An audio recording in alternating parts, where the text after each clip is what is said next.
Shit. All right, let me. The stream is live, ladies and Yeah, gentlemen. you got some music, Rip? You got it lined up, ready to go? Well, right now I can't hear it. Maybe I pushed the wrong button. Hold on. Let me adjust my button. There it is. Can you hear it now? No, but I'll bob my head because you're bobbing yours. So probably later on it'll. I think it's in delay, is what it is. It's so delayed you never hear it. Yeah, not at least now. But when the show's over and I replay it back, I think it'll sneak in there. You watch it. I mean, you hear it then, right? Yeah, you hear it then, but when it starts out, you don't hear it. What kind of hat you got on? You're the only one that doesn't hear it. Chicago Cubs, baby. Oh, I don't like the Cubs. Reds fan. Reds are game and a half out of the wild card playoff now. They got so many teams in baseball that a team two games over 500 is right there ready to make a playoff run, Rip. Yeah. Would have never seen that back in the 70s, would you? When they had American League, National League, or maybe even 4 divisions where you would win like 95 games sometimes some year and still not even make the playoffs. I remember the World Series. I remember the first time the system failed was when all of a sudden they had the winners of the East and the winners of the West of whatever, and then the team that was the best team, they got beat, and so the second-rate team, even though they beat them in a short series, they weren't worth a shit. Yeah.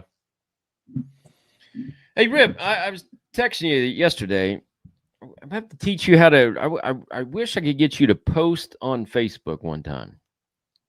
Actually make a post instead of like just reposting my post. Like take the actual pictures that I send you and make a post. Write a little bit about it, like, hey, Jack Swagger, Jake Hager coming on the show. Can't wait. It's going to be great. Make sure you tune in. And then put the picture there. You know, like promote our show a little bit. Well, I can't promote our show anymore when I put something on there. I don't want to put a audio thing on there. And then I'll even... what do you mean you can't promote it anymore? What's that mean? Why not? Somebody won't let you? I'm not going to put 10 things. I'm not going to promote 10 things of a row. No, I'm saying you keep just sharing mine. I want you to make your own post. When you make your own post, it's seen a lot more, and then you put your own words to it too, so it comes across better. When people just see you sharing shit, they just scroll by. No, you hardly get any action on it. Like you just share my post. I want you to make a post. Well, you make them better than me.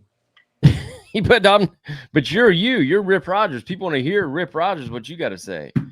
Like, fucking get on here. Watch Jake Hager, man. It's going to be the greatest thing ever. Greatest show we did today. I mean, you know what I mean? That kind of stuff.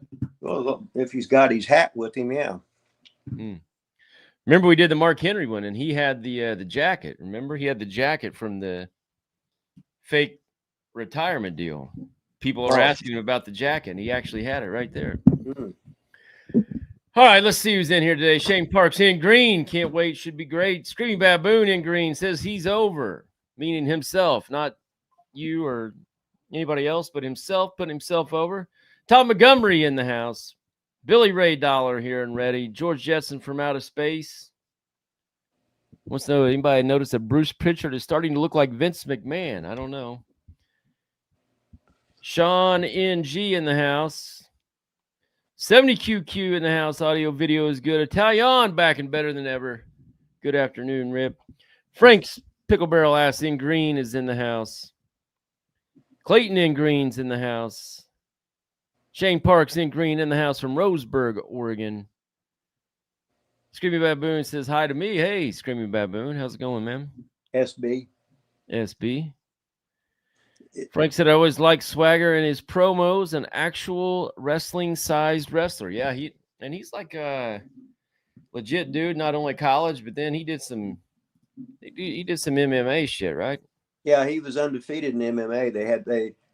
He had won no contest, but he won his first 3. Wow, look at you doing your homework, Rip. Well, somebody had to do it. Guess so. So what do you got going on, Rip? What's been happening? We were off last week. No show last week. So it's been 2 weeks, Rip, since we've had a text or two here and there. Not much though. What's been happening, man? Well, A lot of good shit happening. Everything. oh, just living the dream. Living the dream, man. You got to tell us how great it is. Well, they got the weather's always good. It's always nice and hot. Good weather. The women are always dressed to try and make themselves look like the hooers they are. Yeah. And they're all mostly heavy, So I just shake my head, put my finger down my throat, go puke. Oh, wow, nice. Any wrestling news? You been to any wrestling events lately, or just the ones at the Future Stars place? Yeah. Mm-hmm. All right. Seems like you got a lot going on there, huh? Oh yeah, I'm busy every moment. Yeah. Huh. All right. The main thing is to crawl in bed and try and go to sleep. That's the main thing, huh? That and teasing myself, threatening to touch myself. You been hitting the gym heavy? I couldn't hit it any heavier, put it that way. Yeah. That's good. Screamy Baboon threw in a little $2 super chat here. Didn't Jack suplex you 13 times and you leaped up? Is he talking to you or me? I guess me. Maybe I told the story once. I was going to wait till he got on here to see if he remembered it. Maybe I should shoot him a message here just to make sure he's going to join us today. But yeah, we were supposed to have a match. I was supposed to be his ECW debut match. And when he comes on, I'll just lead into it and see what he remembers about his ECW debut match and throughout that day. See if he recollects my story at all. Probably not, would be my guess. It was, gosh, I wrote the date down, 2008. So what is that, 17 years ago? But yeah, he suplexed me a whole bunch of stuff, a whole bunch of times. Arn Anderson was agenting the match and had me kicking out of every suplex. Well, that was a great burial for him until the finish. But then, as usual, Johnny Ace came walking down the ramp and, "Hey kid, come here. You can't be in the match. You're too tall." So that was that. Yeah. It was fantastic. I hope he's not listening to the show right now. That's going to be a spoiler if he's on YouTube listening. Now I shouldn't have even said anything. Well, I imagine when he tells a story, it might be 90% different than yours, because. Well, my guess is he doesn't really remember any of it. Probably not. Would be my guess. That's right. Big talk, Rip, about The Rock. Have you seen recent pictures of The Rock? How he looked real skinny and lost a bunch of weight in one of his recent pictures. Yeah, he's doing that for a movie. Oh, you think so? Yeah, that's what he talked about. I didn't hear him say that. Well, let us know. What did he say about it? Well, he didn't say it, but it was said that the reason The Rock's so skinny, he's losing all this weight for some upcoming movie he got. He still makes all that goddamn money, right? And he wants to prove himself as a real actor, and hell, he's living the dream, doing whatever he wants to do. So you're speculating then? I don't know. Is that like looking for gold or something? I mean, has there been an actual comment where somebody has said The Rock is losing weight for this movie? Yeah.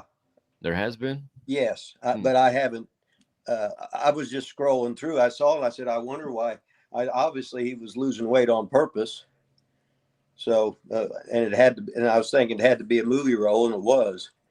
But then I just said, "Oh, okay, that was it."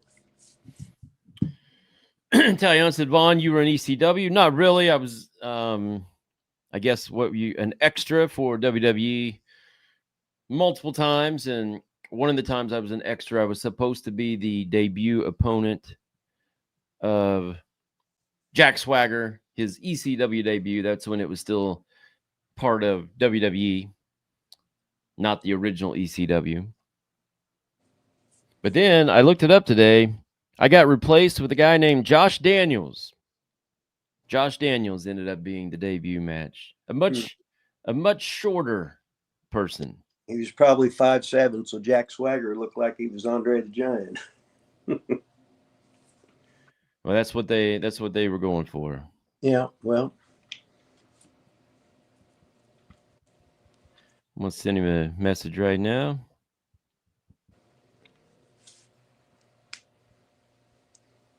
He thought we moved. He thought you was on a different time zone now all of a sudden. I hope not. Maybe he's not mad at the world right now. Maybe he just is smart and he was like, I'm going to let them get their shit in for the first 15, 20 minutes. You know, like we usually do anyway. Mm-hmm. So, Screaming Baboon's going to help us out, though. He's going to fill some time for us. That's what we're looking for. Rip, you look like an insane 1830s gold speculator. He didn't get an A in spelling, I guess. Well, I mean, it could be a gold speculator. What does that mean? What do you think he means? A gold digger, a guy looking for gold in the fucking in the river and shit. Like a real gold person. Yeah. What are those called? A sifter? What are those called? I can't remember. It'll hit me when I ain't trying to think about it. Yeah, I don't know. Hey, how about that Colts win last Sunday, Rip? Danny Dimes. I think I was on here saying that Danny Dimes, Daniel Jones was going to be the next Peyton Manning, and the Colts might go undefeated this year. And so far, we're 1-0, and you're undefeated. Danny Dimes looked like the next Peyton Manning. What do you think of that take, Rip? Well, I didn't know they played. Oh, bullshit.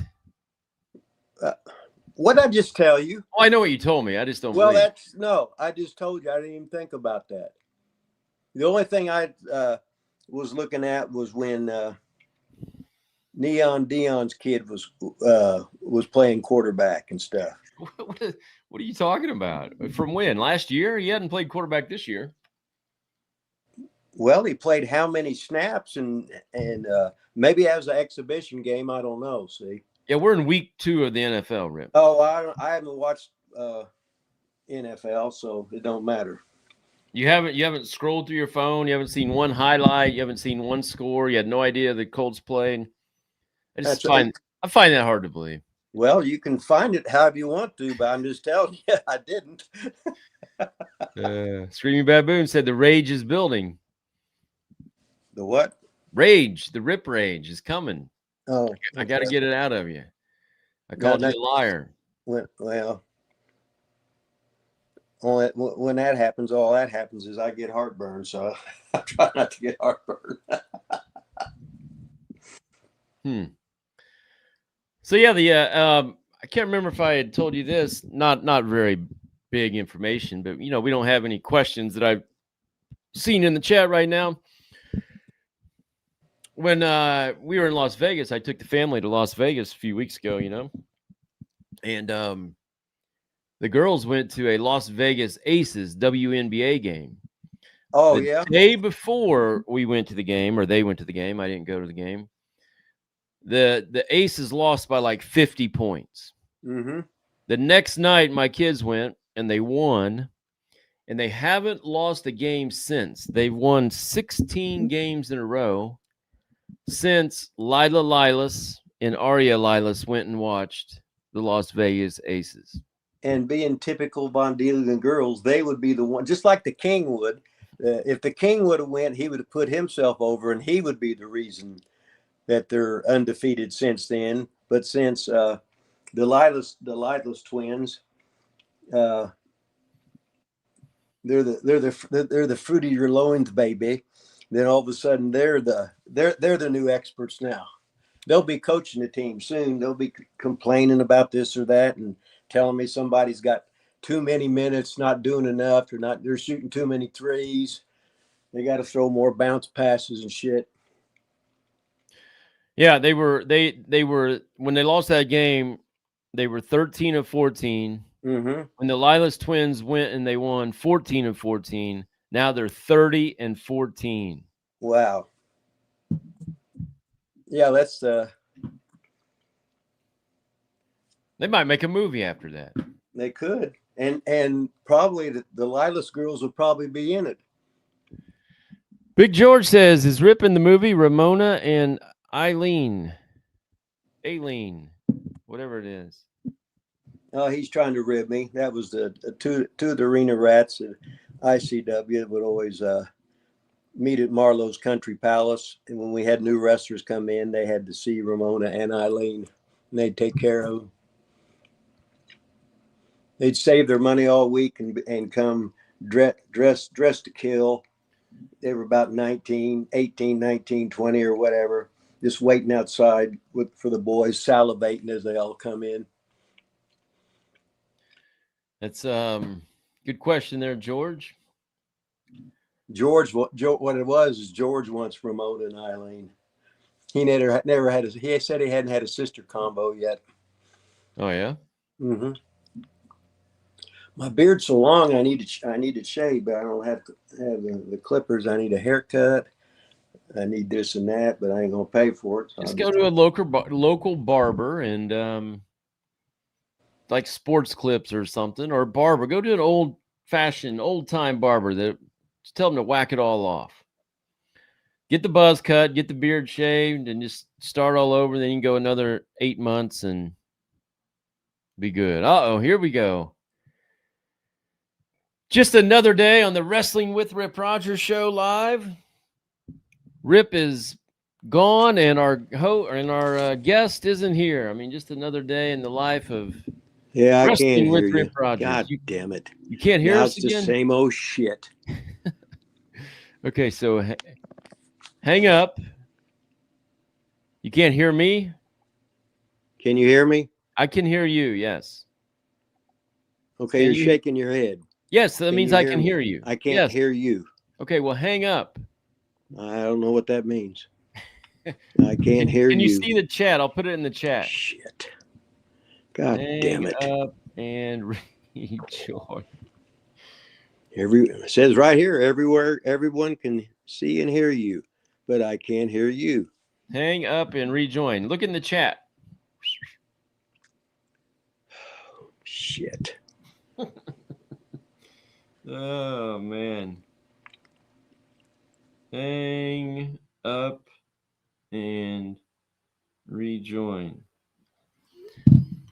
Tell you what, this show is, I mean, it gets better and better. 3.5 years, man. 3.5 years. Oh, there he is. Okay. Can you hear me now? Yeah, can you hear me? Yeah. Okay. Like when you say, can you hear me? And then I nod my head, that means yes to your answer. Okay. Okay. For the future, if I point down like this, it means look in the chat. I've typed you a message. Yeah, I don't know what that meant. I just went back to, I pushed the original thing you sent me to start with, whatever it was, and push no, this, blah, blah, and then all of a sudden I'm in. Yeah, I know, but I'm telling you for the future. I know you didn't know what that meant, but I'm telling you for the future what that meant. Okay. Good talk, Rip. Screaming Baboon, $2 super chat. Did they ever service you at the same time, Rip? He's going to have to get his Ramona and Eileen fix in too. So shit, they'd like that big arm of his, so they could do a double team number. Yeah, they were good for that. Speaking of the big arm, there it is, right there. Look at that thing. Don't get any better than that. The bulging biceps of Screaming Baboon. He pumped them some bitches up for 2 hours. Just for that picture? Mm-hmm. Let's see. He's got another one, man. He's on a roll. Buy a pair of clippers at Walmart, Rip. $10. He's donated almost $10 for you right now. Okay, well, I'm on a, as Ernie Ladd would say, I'm on a limited budget. I don't have $10. I heard the other day, Cornette, doing the Ernie Ladd. You're dumbing yourself out of business, Bundy. Bundy. You big fat turd, you're dumbing yourself out of business. Yeah, he was doing the exact same. Yeah. Well, that's because Ernie always said the same thing. Tyon wants to know who banged the most ring rats, Rip.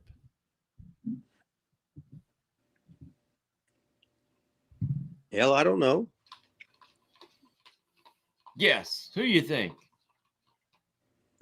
Give us somebody that was up there.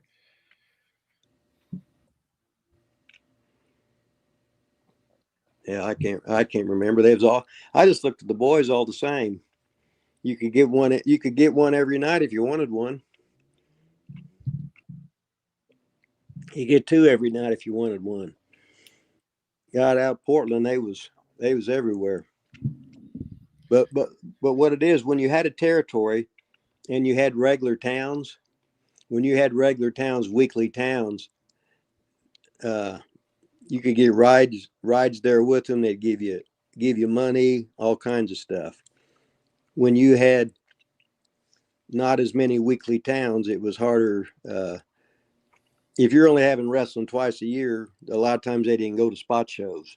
They just hit the regular towns because they wanted to see all the guys.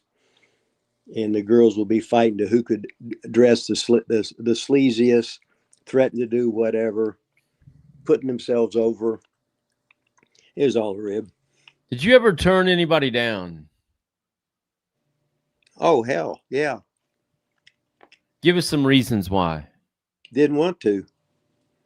I mean, I wanted to go in the wrestling in the dressing room, start doing squats and push-ups and rubber bands and light dumbbells and shit, and just do that till my match. I mean, like after or at night or. I was interested in getting something to eat then. Wow.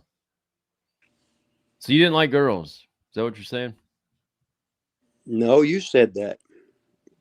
Well, if you didn't like him before matches and you didn't like him after matches, when did you? Just certain nights? Is that what you're saying?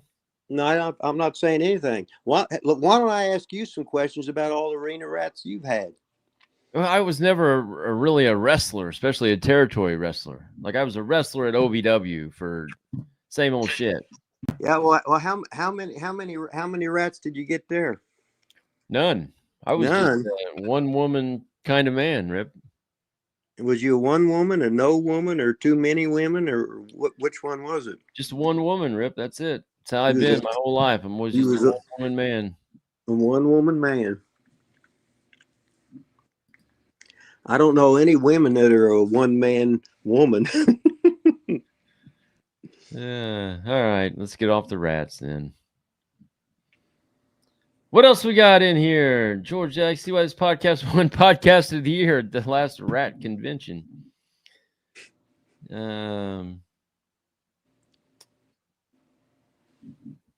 Why is there no more rats in wrestling? I'm sure there are. There's really not. You don't think? No, because you got to have a territory and you got to have weekly towns. If not, if WWE, that's just the name, if they come to Indianapolis once a year, they're not rats. They're just normal people. Well, well, I think they come, I don't know. AEW goes to Chicago, it seems like, I don't know how many times a year. So it seems like they would still have their Chicago girl or girls, I would think. Well, I'd hope so, because AEW does a lot of those, multi things in the city, like that thing in Chicago and stuff. They get a break on everything because it doesn't cost as much when you rent the building. The more times you rent it, usually they bring it down,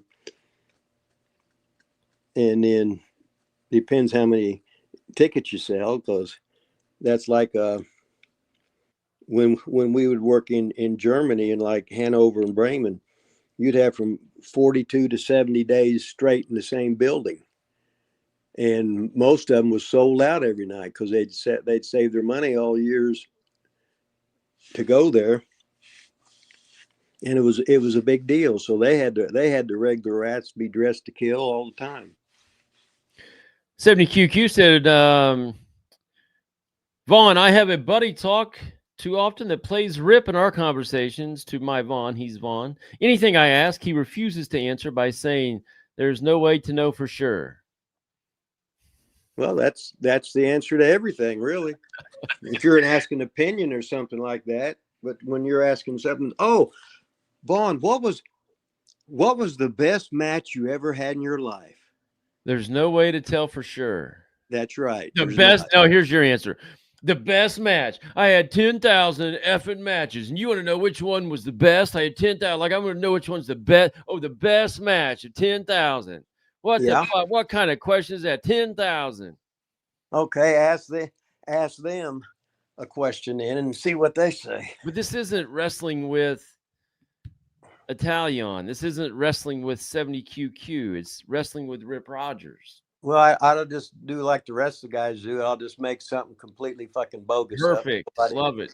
Okay. You can't have a show, Ask Rip Rogers Live, and then say, well, let me ask some questions. Why is everybody asking me questions? Because that's the name of the damn show. That's why they're asking you questions. Oh, well, nobody's asking me a question right now, so. Zilla just came in with a $10 question. Oh, who did? Zilla 916, but there's no question to it. Put a question in there, Zilla. I'll get to it. Somebody else just asked a question. Did you ever wrestle the Masked Superstar? There's a question by Shane Parks in Green. No, no. I was on a lot of cards with him, but never wrestled him. All right. Anything else on him at all? Well, he was a real good-looking guy. He had the piercing blue eyes. He was an ex-school teacher like me, Hoss Tweed, Boss Tweed, etc. Your dad, your sister, George Steele, George the Animal Steele. That's right. All the top stars. All the top stars were all ex-school teachers. All right, Rip, it's time to sit up and pay attention. We got a naked person on the line. This looks like Manny Valverde. He joined us naked once. Holy shit. I'm going to get up now. Don't threaten me with a good time. I'll get up too.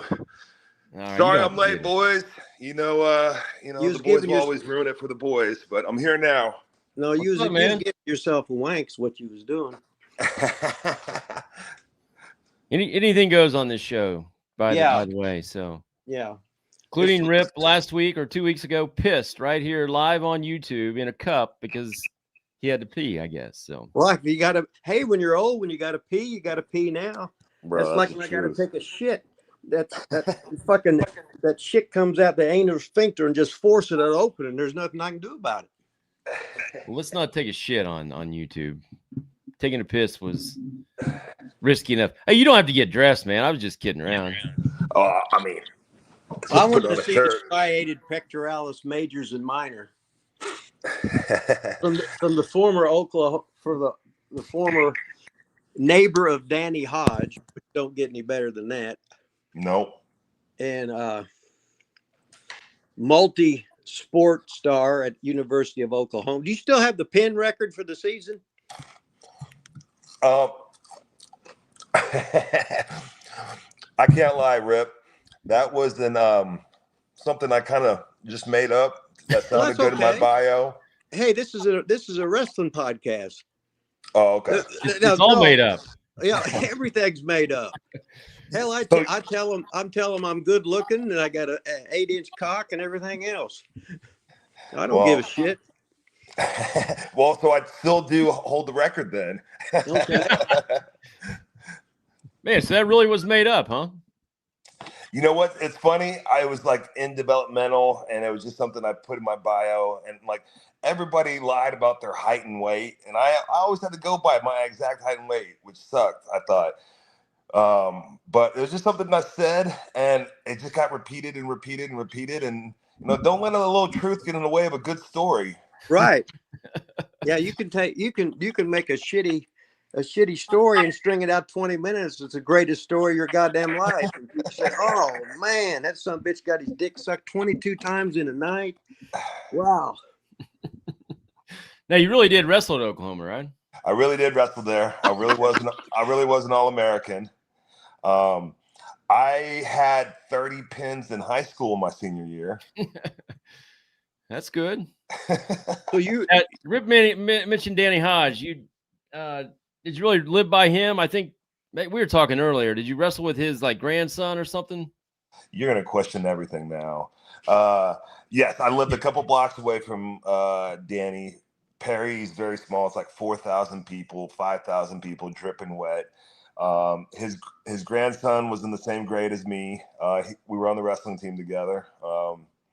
Growing up at the YMCA level, Danny would come and do a lot of the YMCA practices, which was like one of the reasons why I got hooked at the age of 5, doing wrestling. That and my cousins, but Danny was a great man. Great man. He would always come backstage, and I swear, till the day he died, he could still break a pliers. He would squeeze my hand, and like he never lost his strength. I feel like. Yeah, we had Gerald Briscoe on here one day, and he talked a lot about Danny Hodge. He had some great stories, man. Oh, I bet. Hey, if you're selling something, tell us about your new business, this and that. Talk about your great career. Hell, you had a job for about 19 years, didn't you?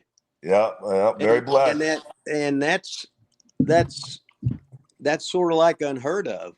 You got to be a special select group to get that. Well, thank you, my friend. To get that paycheck every goddamn fucking week. That's unbelievable. Yeah, you got to eat a lot of spoonfuls of shit. That's for sure. Well, it's like any job. Yeah, absolutely. You know, it's like any job. You do the best you can. You do what you think's right and wrong. Sometimes you win, sometimes you lose. No matter what, you're going to fucking croak anyway. So what the hell? Yeah. Sometimes you get fired multiple times, like Rip. You know. But you got rehired again. A couple times. Yeah. Speaking of Jerry, Jerry got me inducted into the Wrestling Hall of Fame, Pro Wrestling Hall of Fame this summer. So I got to see him for a little bit. Is this the one in Davenport? In Waterloo, yeah. Waterloo, yeah. I mean, yeah. Okay. It was great. It was just a great weekend. Like so many wrestlers are coming together, and just a great event all the way around. And to be a part of it and be honored like that, that was really cool. Yeah. You had a lot of achievements, man. One of the ones I'm most I'm most proud of is I'm one of 4 wrestlers. I'm sure it's changed, but when I left the Fed, I was one of 4 wrestlers who had 100 wins and 100 losses on TV. And it was like me, Ziggler, Miz, and Undertaker.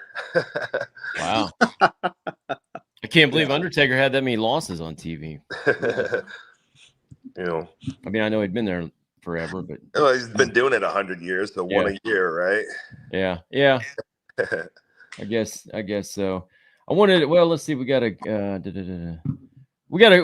quick question here. Not a quick question, but a question. And then I've got a question here in a second. But Shane Parks threw out a $5 super chat. Said, "Who were some of your heroes in wrestling, and did you ever get to meet them?" Oh, that's a great question.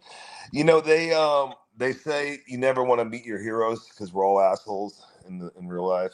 But I got to work with so many people that I looked up to and idolized. I never got to work with Kurt Angle, but I did get to meet him, and just a class act all the way around. I liked working with Ray. I loved working with R-Truth. I loved working with Santino. Every time we were in the battle royal with Santino, we were cornering him and trying to get him out of his singlet. I can remember one battle royal, he had to jump out of the corner, and he was like half naked because we had one strap off already. Were you in OVW with Santino? Yes. I remember him flying to Italy and coming back, and the whole debut, which was one of the coolest debuts I've ever seen. So you were still down there when he did that. So because you weren't there very long, right? Like a year, maybe. OVW? No, I was there 6 months. 6 months, yeah. It was 6 months at Deep South, 6 months at OVW, and then FCW got created, and so we all moved to Tampa, July of 2007. When you got called up then, because it was pretty quick too, do you feel like you were ready when you got called up? I mean, you'd only been pro wrestling, what, a couple years maybe? Oh no, like I could do the moves and I could put together a match, but to be really ready to be a superstar at the Fed, I wasn't prepared for the backstage stuff, and so I was, you know, needed to learn how to stand up for myself more, and also just like say no. I said yes to everything, and was afraid to get in trouble, afraid to lose my job, and so just kind of did that. You know, you can't die, you can't fight every battle, but there's certain ones that you got to know, like, hey, this is a big moment. I need to stand up for this, and I feel like I didn't at times. Rip, that's kind of what you always preach in OVW, right? About the backstage stuff. You can always be. Tell us a little bit about that. I can always be what? You would always say about how prepared you could be in the ring, but then you always try to prepare everybody for the backstabbing, all that kind of stuff. I mean, that was one of the things you always preached about. Yeah, and everybody, you thought I was like ribbing you and stuff until it happens. And then all of a sudden you sit back going, God damn, it happened just exactly like he said it was, because it's human nature in anything. Everybody loves you until you start doing better than them. And then they're jealous motherfuckers are going to try and sabotage you in any way they can, because it's just goddamn jealousy.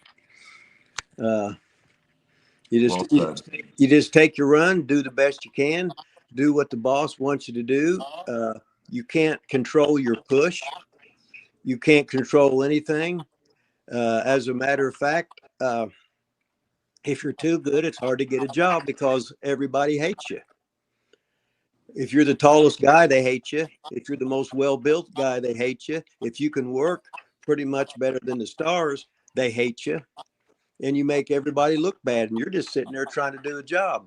But everybody else wants to get rid. The worst is the girls. The girls will band together when they will have. If you get a girl that's hot and can wrestle, all them girls are going to get together to sabotage, to set her up any way they can, just to get rid of the competition. So then there's not as much competition. Yeah, the girls are the most vicious thing in the world, but women have always been that way. I agree. I always said that I could never make it as a diva in this business. It was too much. Well, now, you just have. Go ahead. You didn't have Rip. Did you ever go to Rip's class at OVW? Because I think he was a DCW at the time.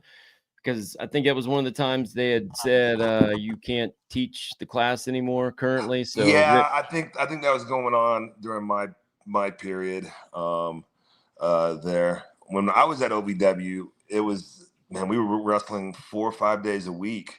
So we were very busy making small towns, making towns nearby Cincinnati, which is so funny. Like when I lived in Louisville, we would have to go to Cincinnati for a show, and I hated it. I was like, oh, this is the worst. And flash forward years later, I own a house in Cincinnati now. Oh God, I love that city. That's awesome. Yeah. Red Legs going to the playoffs this year. I just told Rip that before the show started. Yeah. Two games over 500. 70QQ, $10 super chat. Jake, who would be better to do a 5-hour road trip with? Rip, Dutch, or Jim Ross? Well, I can only speak on what I know. I'm sure Rip and I would have a great time passing it back.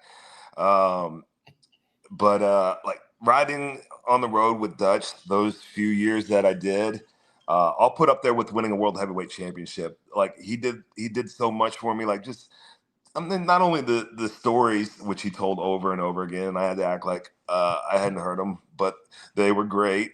But like his taste in music was very, very good. I was very impressed by it. I still listen to some of the bands that he put me on to.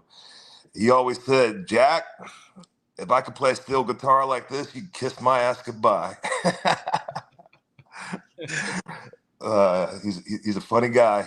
So he was great though in the knowledge and the stuff that he would see, and he, 40 years in the business, he's done it all. He's wrestled, he's managed, he's produced, he's written, top guy. So I really learned a lot for how he looks at the business, and I find like he really knows his stuff about it. So Dutch is the man. He's gonna make you drive the entire time though. So and complain about your driving. So two things similar to riding with Rip. Then he's going to tell the same story over and over again, and he's going to make you drive. So those are both the same. Give us a Dutch story, Rip. So I'm sure you probably know, but Rip spent a little bit of time with Dutch, right? Rip in Memphis. Anywhere else did you spend time with him? Well, he was there in Nick Goulas with me, and then he was doing stuff at Smoky Mountain when I was coming in for Jimmy, and then he had some matches with Randy when he was young, and they would shit and get it, and Nick Goulas wrestling was so fucking bad at the time that Dutch and Randy Savage, they made stars out of each other. It was so competitive, so up tempo. It was fire and fucking brimstone. Just register, then a fucking sell. Why they had the old men on there just boring them to death. But then again, I didn't know much. As soon as you get knowledge in wrestling, it's bad, because now all of a sudden you're looking at all the bad shit instead of the good shit. and at the time, I was just like a little kid in the candy store. Oh, now I'm a mark. Well, I was still a mark. Hell, I got in the business and I was still a fucking mark. Didn't know, wasn't smarter, didn't know fuck all. But I'm just I like watch. Oh, look at that cool pass in the NBA. Look at this, look at that.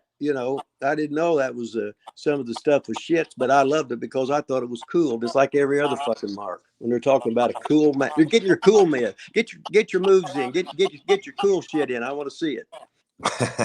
What you've always been about, Rip, getting your cool shit in. Dutch is great though. I can remember when we first got together, and he was like, "All right, Jack, let's go." We were the first match, and he was like, "Let's get on the road," and it was like a live event. And I was like, "Well, Dutch, they kind of want everyone to wait around, and so we can learn from the matches." And he goes, "Shit, you'll learn more with me 5 minutes than watching this shit." So I was like, "Yes, sir. Let me grab my bag." And then he proceeded to tell me a story about how he helped Scott Hall debut up in Minnesota with the Gagnes, and Dutch was in the territory at the time, and he comes out, he cuts a big mean heel promo. Here comes Scott. Ding, ding, ding. Scott goes behind, roll up 1, 2, 3. Scott rolls out of the ring. Dutch is like going crazy in the ring, cuts another promo. "That was a mistake. You can't do that. Get back in here." He gets back in there. Ding, ding, ding. This time Dutch throws a clothesline. Scott ducks it, rolls him up again. 1, 2, 3. Scott rolls out. And Dutch gets back on the mic, starts yelling at the crowd. They're booing the shit out of him. Scott gets back in the ring. Ding, ding, ding. They go one more time. Dutch puts a little bit of heat on him, jumps him with a cheap shot, and then turns it around, roll up again. 1, 2, 3, rolls out of the ring. And he was made in the territory after that, Dutch said. And so yeah, I love that. That's the type of wrestling that I signed up for right there. Yeah, it's awesome. Rip, didn't you do that with somebody, Rip, in Mid-South? Did you? I did it with Magnum TA, basically the same thing, but he would hit me with the suplex, right? Yeah. And then I'd struggle back, get your ass back here. I wasn't ready or this. And then he did it. We did it 3 times, and that was his first time ever in Houston. Oh, nice. He had just come in for Bill Watts. So, and you'd only see Watts at TV and Houston or Oklahoma City, Tulsa. Uh-huh. And so we did all that, and Watts bonused me. He loved it, So, but Watts liked to bonus you a lot. So I was out there just busting balls with no ego. Didn't give a shit. I said it pays the same whether I win or lose. I just don't have to pull as much time. So I can lose to anybody. That's awesome. Thanks, Shane Parks, for the question. Thanks, 70QQ. We got Frank's Pickle Barrel asked $2 super chat, said, "Thanks for spending time with us. Haas rule. I don't know. Did I miss something on that? I'm big Haas. Oh, you're big Haas. Oh, I'm sorry. All right. My bad. I guess I should do my research. I tried to make it the Big Hurt, but Frank Thomas threatened to sue me for $5 million. So I was like, okay, I'll change that. Oh, don't need that. All right, so I got to get this out of the way to make sure we get it in here. So, do you remember your WWE TV debut? Would have been ECW. Do you remember anything about that day? Do you remember the debut, the match, anything about it? It was a local guy. I remember I think we were still trying to figure out what my finisher was going to be at the time. So I may have used something else, or I may have used the gut wrench powerbomb. But I remember being pretty nervous for it. The guy was great though, and it was like Arn was the producer on it, and it was set up to where I couldn't fail. It was like 4 things and then finish, the kind of debut that you would love to have. And then we did that for a couple weeks and, put a little heat on me. And then I started working with Fit, which, I was so lucky to work with him. And I always knew if I had a good match with him, if he was happy with it, by the way, because the finish would always be the shillelagh at the end. And if he hit me with the shillelagh hard, I knew I had fucked up somewhere during the match. But if he could work that thing too, and it looks the same. And so if it was a soft one, I was like, okay, I did good tonight.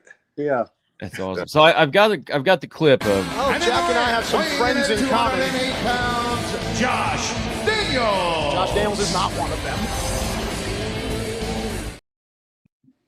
I thought I had to actually win in the match, but it was the suplex. The reason I was asking is because at the time I was in OVW and I was actually supposed to be your opponent. So that night or that day, we actually went through that match twice with Arn as the agent, producer, whatever. Johnny Ace came down the ramp while me and you were in the middle of the ring and said that I had to get out of the match because I was too tall and they wanted somebody shorter. I remember that. So I remember that. Look taller. So no shit, that was you. It was me. Yeah, I'm about 6'5". Well, at least then I've shrunk here in my old age. But yeah, that was me. And we went through and you hit me with like 5 different suplexes, and Arn had me kicking out of every one of them until the finish. I was like, why am I kicking out of why is he going for a cover every time?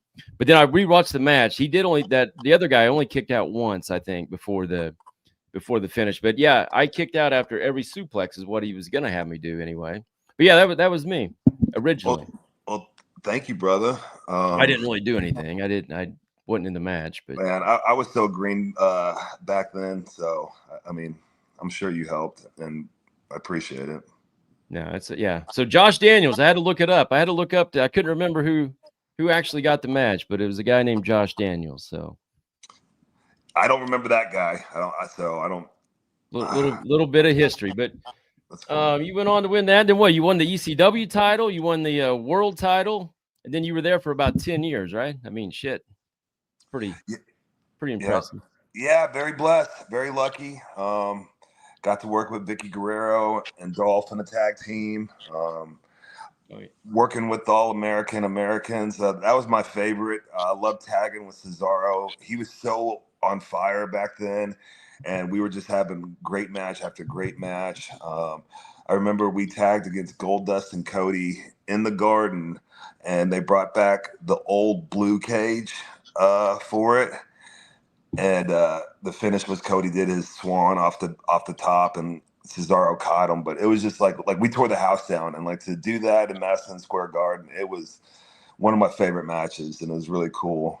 And then like for Dutch and I to be able to go heel to babyface overnight, pretty much because of We the People, incredible.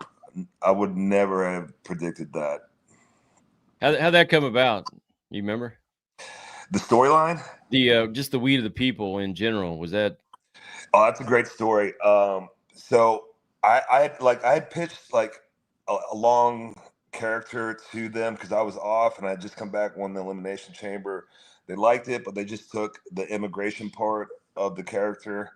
And so they were trying to give me a mouthpiece, and it was just so happened that we were in Nashville. And so Triple H brought in Dutch. Dutch lived like 30 minutes south. He came in, he had a sweatshirt on, he had mustard on his sweatshirt. And he's cutting promos for us before the show. And like he did one, took a couple notes from everybody in the room, did another one, took a couple notes. And then on the third one, no one had talked about it. No one said anything. He just said, "We the people," as the closing, and everybody in the room was like, "Oh!" And the rest is history. We would go out there, and Dutch would say the most horrible things about the towns, and they would boo him. And still, at the end of the promo, they're still putting their hand over their heart and saying, "We the people." So. We knew we had something. We knew it was going to be big because they kept saying it with us. That's awesome. How did that come to an end? I don't remember. Yeah. How did it? The event, like we went heel, and then we went babyface, and we feuded with Rusev, and then shortly after the feud, they took Dutch from me, and they put him with Alberto, and Alberto won the U.S. title or something off of Cena. It made no sense. And then they were together for a little bit, and then they never wanted to give him back to me for some reason. Vince didn't want to give him back to me. You know. But that was you like that? I was going to ask that question. Out of all the time you were there, you like doing that stuff the most?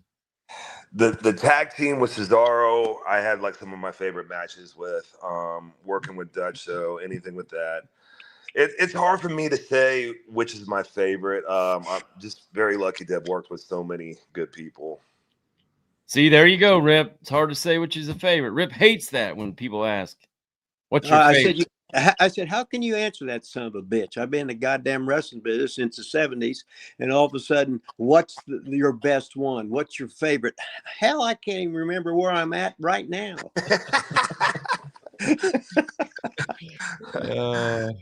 He said, "Why everybody keep asking me questions?" I said, "Because this show is called Ask Rip Rogers Live. That's why. That's what we do every week is ask you questions." Screamy Baboon, $2 super chat. Jack, what was harder, debut on WWE TV or first MMA? That's a good question. I always said that because I wrestled on live television, that it gave me more confidence for MMA. Like I wasn't scared of the bright lights or anything in the cage. I gravitated towards it because I'd been around it, and in the live television experiences, you got to think on the fly a lot when you're out there. So I felt prepared for the MMA experience. They were both different. Like the journey to get to WWE, to get through developmental, and to make the writers see something in for you to debut you. That's tough, and that's hard in one way. And then training, like you got a gun to your head, your back's against the wall, doing 2-a-days, you're running sprints, you're getting punched in the face, you're sore. It's a different type of hard. And then I was wrestling on the weekends as well to pay the bills. So I'm going to go with MMA was harder, just because it was 4 different disciplines that I had to learn that I knew nothing about. I only knew amateur wrestling. And I compare amateur wrestling very closely to pro wrestling because you got to have it's almost like a dance where you got to be in sync, and to have a good amateur wrestling practice you have to have a partner that does that and gives you a good look. And so that's how I thought about it in my head, and I adapted, and I felt like I did it a lot quicker.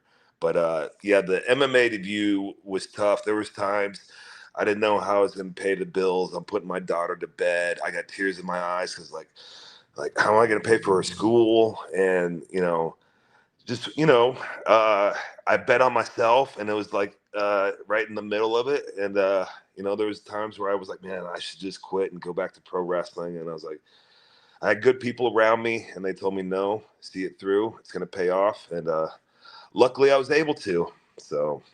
What was it like getting punched like for real? I mean, was that a game changer or not? Was that something you took pretty easily, or because I mean, amateur wrestling is tough and pro wrestling's tough, but you're not really getting punched in the face too much. Yeah, getting punched in the face sucks. There's no way about it. It just sucks, and that's why you want to work really hard not to get punched. Yeah. The only time I've been rocked, but like I got rocked in my last fight, and like I had just missed. Like my right hand was just a little bit short, and the other guy beat me to the punch, and it rocked me, and I can remember like, I was thinking in my head like, hey, this is what it feels like. It's like you did 10 circles or 15 circles and you're kind of dizzy like that. And then I made it through the round, and I came back to the corner, and my boxing coach famously said on television, he's like, oh, you're a fucking MMA fighter now. Oh, Jake's pulling his Rip Rogers move there, going He's black. back. He's back. Can you see me? Yeah. All right. Yeah. So Screaming Baboon, $2 said Rip said the same thing. Pro boxing easy after TV. Rip also took a couple big shots in a pro boxing fight that I was actually at in person. If you want to fill Jake in on that, Rip, that'd be nice of you. Well, the good thing is in my pocket, I got my 1990, whatever it was, 5/6 boxing and wrestling license, but I got different dates because at the time I was already 41. I had my first pro boxing fight at 41. Wow. And so I'm fighting guys, and some guys I'm talking shit to them, and they're fucking up, and actually I'm scaring them and everything, and it's all a total rib. I don't know how to fucking fight, but I half-assed looked like I could fight. So I had about that's when I said I'd fight anybody but the Mexican and a left-handed Mexican. So Pete Susans, I'd hit him up for some money. Some guy played football for the University of Louisville, and he actually acted like he fell down the steps, hurt his leg, so I got the money. So Pete Susans, he's still with Top Rank Boxing, so he booked me. I said, remember, Pete, I'll fight anybody except a left-hander or a Mexican. So there was the guy come in the hood and shit, right? And he was a left-handed Mexican. That sucker, he beat me half to death. And it was like in the Rocky movie, when he'd hit me, I couldn't even feel it, but I would hear it. And I was like spinning around like in the Rocky movies when Apollo Creed was hitting him and shit. And it was awesome. I wouldn't have traded the shit for the goddamn fucking world. I'll tell you that. I tell you what, I love it. It's a lot of fun when you go in there and they close that cage and you hear that bell ding. It was fun.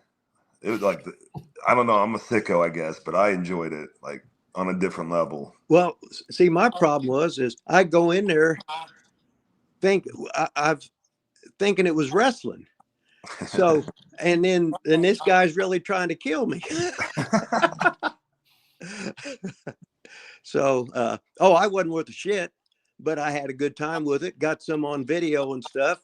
I'm in the record books. It don't get any better than that. At least I did it, on a fucking whim, and would have done it again. I should have started it earlier. Yeah, but I beat one guy at least. Yeah, I knocked him. Got the 3 knockdown rule on him. Nice. And he was an MMA guy. Then he ended up going to federal prison for some kind of embezzlement or whatever, right? Oh, really? Yeah, but he boxed at the Louisville Gardens. Came out with the hair like in whatever pigtails, Malcolm X hat on backwards, pink, and cutting a promo before the boxing match. Again, was that the Cody Koch guy? That was Cody Koch, the Alaskan assassin. He'd won all those Art Door Tough Man contests. Can we put this footage on? I don't think that. I don't know if that video exists. Does it? Did you ever get video of that? No, I didn't have it. I just had them still pictures that somebody took of me. I wasn't phone. I'm still not phone smart. I'm like a 5-year-old on this phone. I don't know how to do shit. Oh, you're full of shit. You live on that phone. Right. Okay. Scream baboon, being knocked out of your feet, no fun. Feels like 5 minutes gone. It's only been 1 second. See fireworks, different colors like in cartoons. Maybe he's been knocked out a couple times. That's Rip's boy there, so Rip would know. Well, we're both homosexuals. We like young, shaved, tan, vascular men with the big arms, and that's what he is. And he's always beating up his old lady, I guess, or he beat her up and she's gone. But what the fuck, right? Can't live with him, can't live without him. Just punch him in the nose. As the Machine says, Rip Rogers versus Monty Cox. Yeah, he said that one's on YouTube. I think I put that on YouTube actually. That was in Iowa, right? Wasn't that the reporter? Yeah, that was the one in Davenport, Iowa. Yeah. And then then he got his revenge on Romer in Chicago or wherever it was. Yeah. And I choreographed this fight for them. Choreographed boxing match. Yeah. Hey, I have to ask you a little bit about my old partner. I actually sent him a text before you came on and asked if he could tell me any stories about you. And he said he had plenty of stories, but none that he was going to share. So I don't know if you remember Victor from the Ascension. He said that you had to work with Victor quite a bit when Connor was out for a while. He said you guys had a lot of fun together in the ring, and apparently a couple times out of the ring, but he wouldn't go into specifics. That's a good brother right there. That's for sure. Brother. Oh man, Vic was great to work with. Very easy. Just a good person. Always kind. Always put the match first, and very cool guy. We definitely got along. We definitely hung out outside the ring. Shout out Vic. Is Vic still wrestling? He's doing the NWA stuff. So he is with Billy Corgan in NWA. He's doing a couple gimmicks there. One I can't expose. He might have a mask on possibly or something. So that's alleged. I don't know. It's all alleged. I can't tell. Yeah. I had to do that with the Flying Eagle. I couldn't tell anybody. Oh yeah, where was it? Was that WWE? Where was that at? Yeah, at WWE for a little bit. Flying Eagle. I had a mascot. It was the Swagger Soaring Eagle. And it was Chavo. I don't remember that. Could have been I thought maybe what was that rip at the old OVW? American Eagle. Everybody was the American Eagle at least once or twice, weren't they? Oh, that was Crony. Crony was the original, yeah. Yeah, American Eagle. Screamy Baboon, Rip fought Cody Cock, who fought Vladimir Klitschko. Whoa. Yeah. That's the one you were cutting the promo on at the Louisville Gardens. Yeah, and then after I fought him, he bleached his hair blonde like me. No shit. Yeah, he was fucking Mark. But he was a bouncer in Alaska, and he get drunk and fucked up, and the bouncers turned on him and they killed him. They was scared to death of him because he was sort of nutty. So they all choked him out and held him down and stuff, and he got killed there. Damn. So that was a shitty ending. They could have put him over at least a DQ. Now, did you also try to kind of work your fight with him too? With who? With Cody. Oh yeah, that was total work. Yeah, I just talked to him in the dressing room, and he come in. He goes, "That was the most fun I've ever had in my life." Oh wow! I said, "Yeah, you're a fucking Mark." He goes, "Huh?" I said, "Never mind." I said, if you learn to work and shoot, so you don't have to really shoot, but no, I told him what to do to me, and he was right there, and I lost, and he won, and it was the performance, right? And he says, I was the most relaxed, I was the most fun I ever had in my life, and He did. You didn't hit me, but it looked like it did. We're exposing the pro boxing right here. Yeah, what the hell? Corruption. Right? What the hell? Just think of all the people that had bets on you, and you threw that fight, Rip. Well, I would have gladly done it the other way if they'd have. Hell, I think I bet on him too. Come to think of it. Oh my God, that's awesome. So then you ended up after all that, you did some other stuff too, but you did end up in AEW there for a good run as well. I don't have a question on your specific. You were talking a little bit earlier about being broke or not broke. You didn't say broke. I put those words in your mouth. You said you were trying to figure out how to pay the bills. I'm not going to ask you about any specific money, but what I do want to know is compared to when you got started, even in WWE, your later time in WWE compared to AEW, it seems to me on the outside looking in, the money has changed quite a bit to what wrestlers are getting. Can you confirm or deny that there does seem to be more money available and out there for wrestlers now than when you got into the business, or am I wrong on that? I think there is. It's bigger now than ever. I mean, WWE signed its largest deal, what ever. So like they didn't have to run a house show. They didn't have to, they didn't have to do any of the house shows anymore. They just do TVs. When I was at the Fed, I think the highest paid guy, probably was Cena, and he was getting like 9.5 or something, and then like Lesnar was at like 6, and then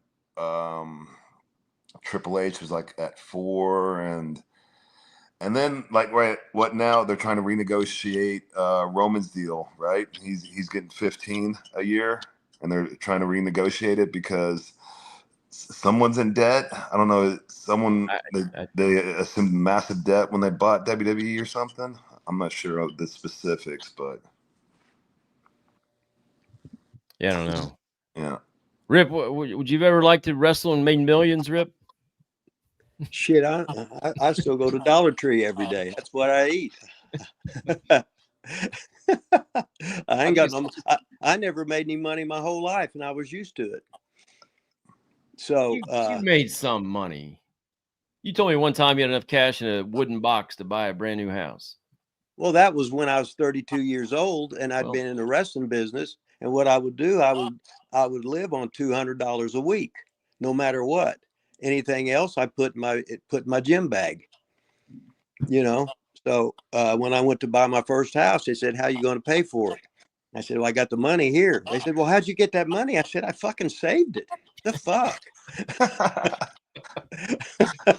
Did you rob a bank? It's right here. He brought a box of cash. It's right here. I've been saving it. It's my piggy bank. Yeah. What the hell? Now I'm 71, broke, laughing. Everybody else I know is all fucking dead anyway, so ain't nothing I can do about it. All fucking dead. There you go. Just getting training in. Let's see. Did you have anybody, Jake, ever talk like you never had? I can't remember if I asked this right. You never had Rip as an actual trainer. I think we established that. Did you ever hear Rip stories while you were down there? Did you ever meet Rip? You got anything on Rip? You remember any of the boys talking about Rip? Well, the boys would definitely talk about Rip because they would go to his class and they'd been there before me. I don't have any Rip stories though. I'm sure like we met or we ran into each other or something, but I was there. I was mostly working with Dr. Death and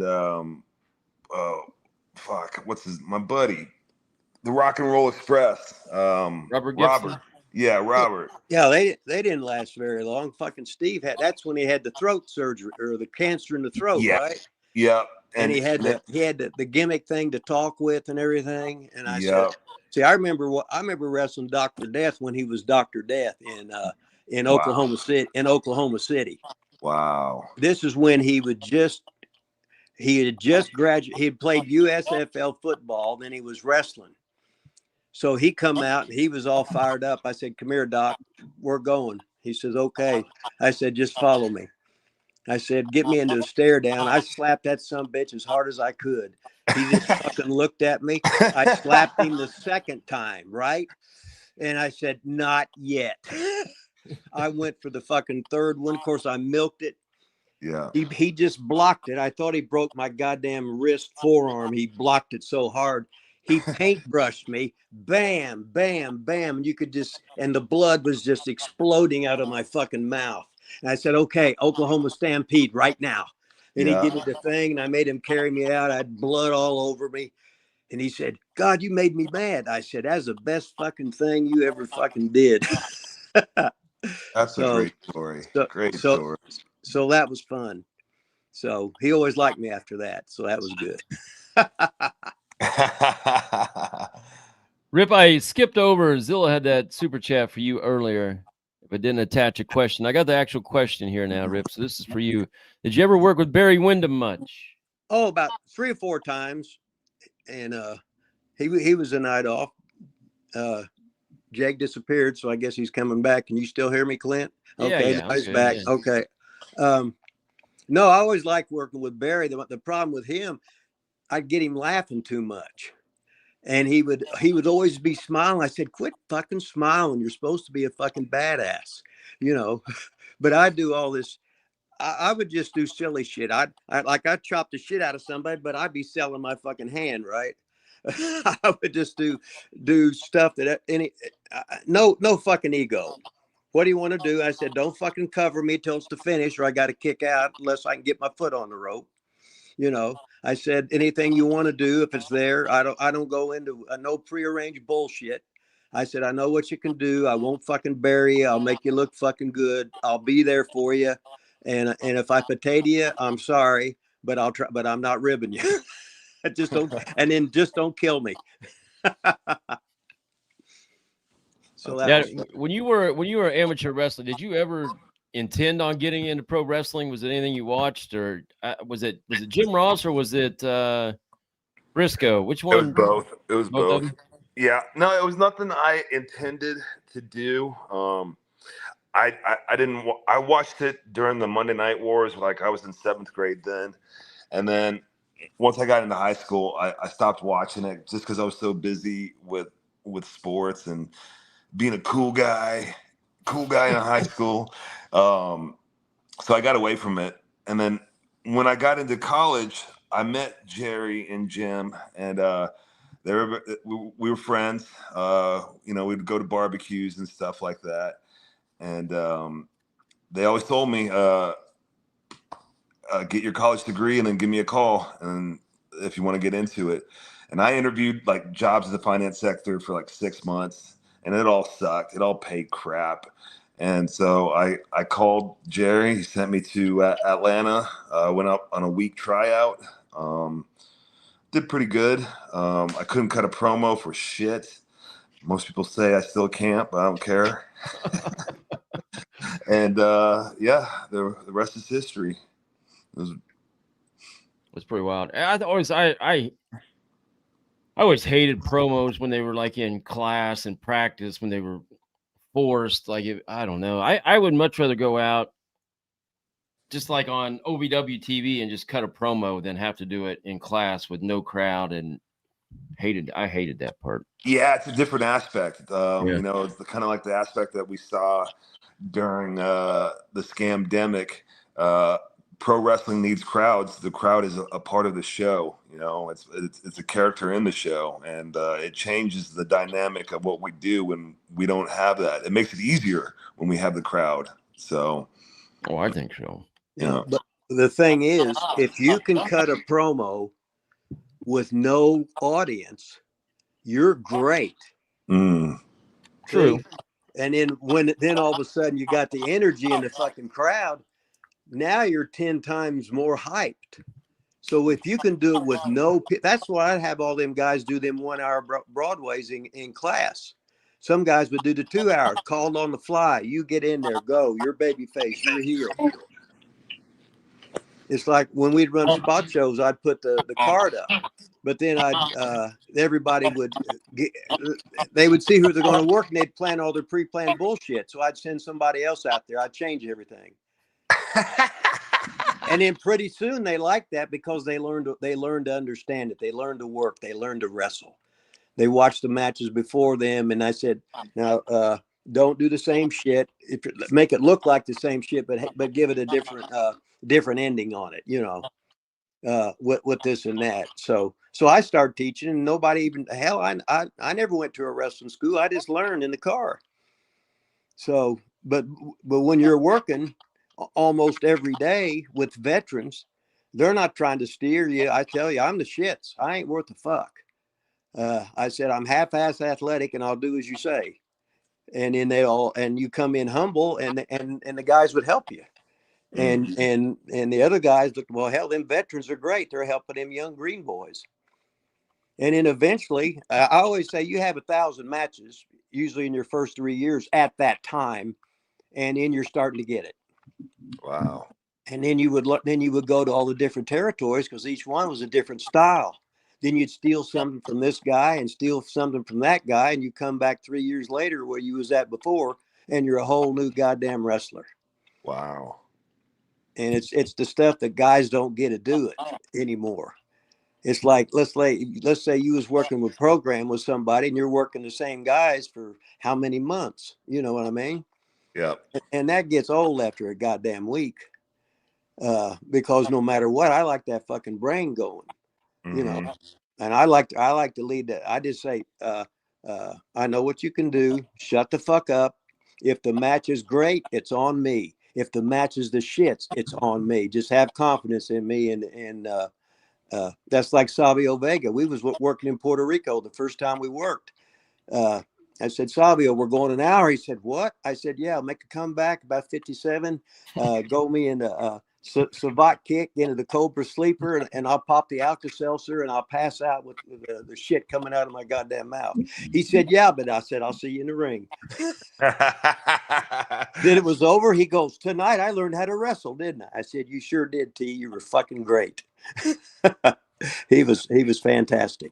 Yeah, when Rip was doing that DCW down in the OVW building, we had one of our TVs. All the guys were around the ring, and then Kenny Bolin did a blind draw for the next two guys for a match. It was a blind draw like tournament or some shit. So we legit were wrestling somebody we didn't know. We couldn't plan it out or anything. It was just we were all out at the ring together. He'd reach into like a fishbowl and pull out two names. Yeah. And we had to get in the ring and wrestle. And it was a crowd. There was a crowd, and I mean, TV. It was about 50 people watched it probably. But Shane Parks wants to know what it was like working with Chris Jericho. That's who you won the one of your titles from, right? World title? Was that the world title? Yep, the world title. It was great. We had a couple matches in WWE that were great. I remember one time we were on Monday Night Raw, and Vince liked it so much that the following week we ran it back, and then the third week they were going to do it again, and they, it changed. But those matches were a lot of fun. We did a lot of Europe shows where it was a triple threat: me, Edge, Jericho, and then Bret Hart was like the guest referee. And we would do this silly spot at the end where it would be a triple down, but we would also do something to knock Bret down too. So we're all four of us, so just laying down in the ring, just laughing. Chris looks over at me. He's like, "So you want to be a wrestler, huh, kid?" Yeah. Good times. He always took care of me.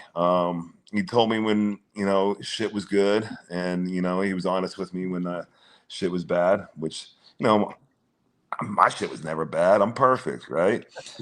I really liked our stuff at AEW. Working with the Inner Circle was awesome. I got to be more humorous, even though I was like the heater of the group. I got to be a funnier character, and I enjoyed that. I also enjoyed not having to deal with any politics when working with Chris. I like this hat. Because he would handle that, and so I just had to go out there and perform, which I thought was great. I didn't have to fight about storylines. He did all that. So you're a little ripped up there too, man. Look at that. Yeah. Man. I mean, you put on some. I mean, there's your world title. I think it was. Yeah. Man. You know what? You know what the difference is? I started doing pull-ups. Pull-ups was it, huh? Yeah, they really kind of shredded my body up and beat me up. I thought maybe it was chicken breast. That's what Lupe used to always tell us, Rip. He was 18. Yeah. All he did was eat chicken breast, man. He just jacked to the gills. How do you do that, Lupe? Eat a lot of chicken breast. Lupe Avendana. You might have known Lupe. What was his name? Oh, God, I'll never think of it. He was in FCW from OVW, DCW. Kind of a Hispanic, 6'4", awesome chest, 18. I think he got kicked out for like every drug and possible or some shit, maybe. I said, Lupe, you've been 18 for goddamn 9 years now. 18, man. He wasn't down there. He was in FCW. He wasn't down there very long. He looked like $1 million though. He looked great. So I know there has been some stuff on you out there with the AEW, but what was it a lot different than WWE or liked it? You said you liked doing stuff with Jericho, obviously, and the inner circle stuff. I always thought all that shit was hilarious. I liked it. I thought it was awesome. Yeah, JAS too. We had a good run. Oh yeah, that maybe that was the one. Whichever one it was with the spin and the suits. Yeah, that's the one where y'all came out. That was with was it Daddy Mac or whatever his name is? He was in that group, right? Daddy Magic. Daddy Magic. Yeah, he was. Greatest pro wrestling name ever. I think he's funny as shit, man. I love listening to him. He's good on commentary too. I wish they would use it more. I think he could be like a Jesse the Body type on commentary. Were you still there when the Outrunners were there? Who are the Outrunners? Oh, Rip. Can you believe you just asked that question? Who are the Outrunners, man? No, he was the most prolific tag teams in all of America. What are you, youngest guys in America? Youngest men alive, man. Yeah. I'll have to pull up a picture. They were just kind of catching on. How long you been out of AEW?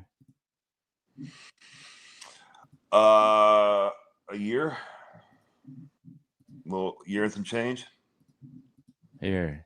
Oh shit, that's not gonna be. Are they with Turbo and Floyd? Turbo and Floyd. That's not it. I tried to pull up just a picture. Oh yeah. I know what you're talking about. Yeah. They're retro looking and they got yeah. I was there. Yeah, I was still there when they were coming around. I never met them though. They were. Now I can't unshare my screen somehow. Youngest men alive. Yeah, they're Rip Rogers trainings. I mean, Shiloh, he was in OVW back in what 2008, probably. I think something like that. Yeah. I like the gimmick. I like the look for sure. And Randy, where'd Randy ever come from? Turbo and Floyd. Did he go to OVW? Is that where you first met him, Rip?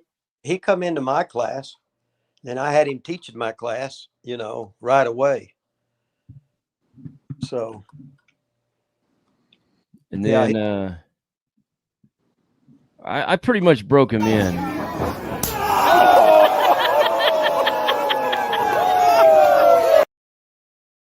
I'm just kidding. I always show that clip. They used to come on our show all the time before they became big-time AEW superstars. Now we don't hear anything from them, right, Rip? Mm-hmm. They used to be on the show weekly. Now nothing. Now it's crickets. We don't get the Outrunners anymore. Yeah. They're too over for Ask Rip Rogers Live. Yeah, they're too busy being superstars. Yep. We guys got anything else, man? We weren't keep you any longer. I don't know. Plug your shit. What do you got, man? What do you got going on now? Yeah, I'm nothing in entertainment. I got a trucking business. I got a couple trucks. Managing drivers, getting loads, going over the road. It's nice. I get to be home and be super dad with my kids, and find more businesses to start. That's the whole thing. I struggled for a long time, like while I was wrestling, to be like, hey, man, what am I gonna do afterwards? Like I could never put my finger on it. Like, what do I want to do? And so I'm very excited about this trucking company. my friend is in the business, so he's like, I got I'm like his apprentice right now. I'm learning a brand new industry, and there's a lot. It's a dirty business, like all business. And I'm excited about it. You might see the trucks on the road hauling oats, making your dreams come true. Have you got is that the name of it? Yeah, that's the name of the company, Hauling Oats. I think I'm witty. That's awesome. Yeah. Have you got the theme song or anything? You gotta have somebody do a theme thing. Get some starlet to sing it for you and everything, and be over. You can have the hat on in the background. I want to put on the back of the truck, on the door that folds up, I'm going to put "Go Truck Yourself" on there. I like that. So where's this out of? I mean, right now Is this like nationwide, or is this out like local, or? No, it's nationwide. It's right now. The trucks are in Illinois and Texas, and I got young drivers in there sleeping in the truck. Eating SpaghettiOs, so it's great, man. They're hungry, they want to make money, and giving them an opportunity to. So, fingers crossed. How old are your kids? I got a 10-year-old daughter who's just like me, hates to lose, short temper, and then I got a 13-year-old son. He'll be 14. And he's the poet. He's a writer. He's an entertainer. He's a performer. So I got the sports and I got the entertainment. Best of both worlds with my kids. That's awesome. Yeah. I got a 10-year-old, 8-year-old, both girls. I don't have any boys. So. Oh, that's awesome, man. That's awesome. 10 and 8 though. It's a lot of fun. So that's cool. Now you get to be home and spend time with them though. That's good. Yeah. I mean, half of their life I've kind of been on the road. So it's nice to finally be there every day. And I hate flying. I don't want to fly anymore. Fuck that. I think that this is the record for us having the least amount of cuss words ever. No, last show we had, you told our guest he wasn't allowed to cuss. He didn't cuss the whole show. And then he was like, why am I not allowed to cuss and you're allowed to cuss? We had a guy, Madman Pondo, like a hardcore guy, and Rip apparently told him before the show he wasn't allowed to cuss on here. Sounds like you ribbed yourself. Well, I tried to, whatever. Yeah. In my old age, I'm getting more, besides senile, I'm more mellow. I try not to get excited about anything until the phone gets cut off and I'm yelling and screaming, motherfuck every other word. Hold on, I gotta see if I can. I gotta see if I can ask him a question or something, Rip. Before we get off here, I gotta see if I can find this clip about you and your mellowness. Well, I still gotta, you're allowed to have a temperature. You're allowed to have a temper. Yeah. You're allowed to express yourself. I will match your energy type deal. You come at me correctly, otherwise the temper's coming out. I can't find it. I thought I had it saved. Just like 3 weeks ago, Rip is on here. God damn it! When you said I gotta go right now, and then you cussed and you raged and yeah. Well, that was like 3 weeks ago, and you just said, "Oh, I'm older. I'm more mellow." 3 weeks ago, you're just fucking raging on this show at the end of it. Well, I would be raging every 5 minutes. It seemed like before, and it was always because it's technological shit that I don't understand. Hey, we got a new listener, Dennis Marie, on here. Rip, Dennis. I don't know if Dennis Marie is what I gather is probably.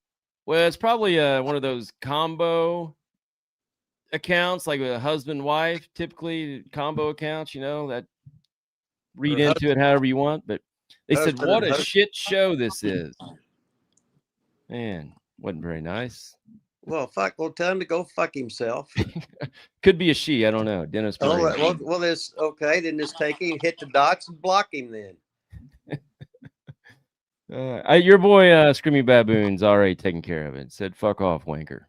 Oh, okay. Anyway, all right, man. Well, this is the greatest show we've done today, Rip. Yep. Well, can thanks for always having me count on, guys. I At least really Jake was appreciate here. it. I really appreciate you coming on here. Even if you were 30 minutes late, we still. I said he's smart. He's going to let us do our shit for 15, 20, 30 minutes, and he's going to join us. That's the way it should be anyway. Okay. So, Well, Jake, thanks for coming on here. Thanks for having me. If I need a job in trucking, which I don't think I want to be doing that, since I'm trying to just float through life and die peacefully in my sleep. So Yeah. when you're 71, it's a different ball game. now our outro song is going to be by Starcade here. So if you ever want to look up Starcade on YouTube, I'm in the video Real Freaky. It's a rap wrestling group, Starcade, based on the old NWA, WCW, whatever it was. We do a little head bob here at the end. Rip can't seem to hear the music. Hopefully you can. I'm not sure if you can or not, but we'll see if we can. And keep Rip in mind for any kind of trucking jobs that come along.